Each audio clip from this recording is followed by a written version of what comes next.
lighting. I was just talking about this with Kim, and so it doesn't mean that the image has to be saturated. Okay, impact means that the subject of the image grabs you. It makes you want to keep looking and holds your attention for a while. So, there's a lot of stuff out there that you see, kind of see it. And when one image comes along that just, boom, hits you, while we're judging, what we do is we set it aside. So we look at images, and we have piles, right? And we say, okay, that one goes in the top pile, and we're going to consider that later. And that one is a maybe pile, and that one is a no pile. And so yeah, composition, impact, the quality of printing. We've sort of already spoken about that. Even the quality of presentation. For me, that's a really big one. And so I think, if you don't know how to do it, have a pro do it for you. Like, somebody who knows what they're doing, because when it presents itself well, the judges might even take a second look. I don't know. And what else? Well, I was going to say that Donna has preferences. She likes soft images. So the presentation, or the way you print or process your image should have something to do with the subject of the image. So if you're doing architecture, you want it square, you want it clean and sharp. But if it's a small flower, you have it small printed on the 1620. It doesn't have blacks, it doesn't have whites, it's soft and fuzzy. That matches the image, okay? So that's something to take into account.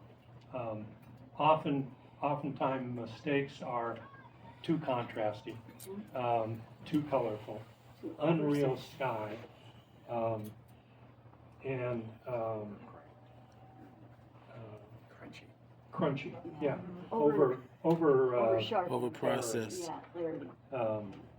That it needs to be to fit the image. So that sort of treatment, even if it's right for an architecture, wouldn't be right for a flower. That sort of thing. Yeah. Just to reiterate, so many people overwork their images. So, remember what it felt like when you made that photograph. Why did you make it?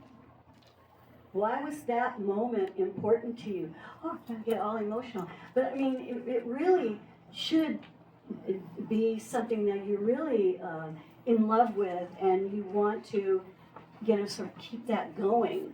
So when you shot it, it wasn't oversaturated. You might need to add a little bit or over-sharpen. So just be careful with that thing that you loved when you first made that photograph.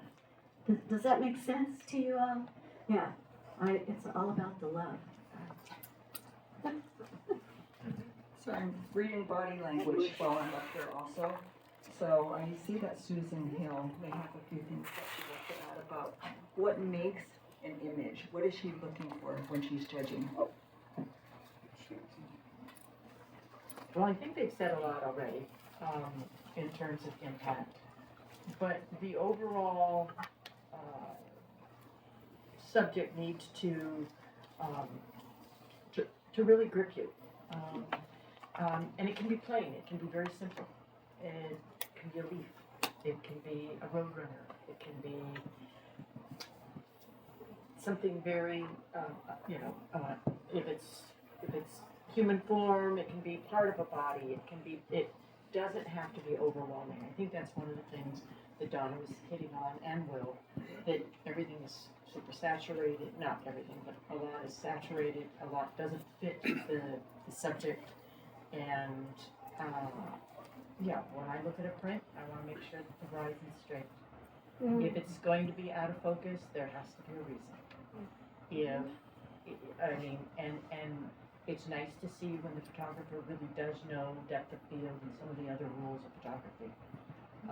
There are common framing, with matting, not framing, but matting. Some people try to get around the matting by having a 16 by 20 and put a black border on the print with a white thing, with a white line, and then the print itself.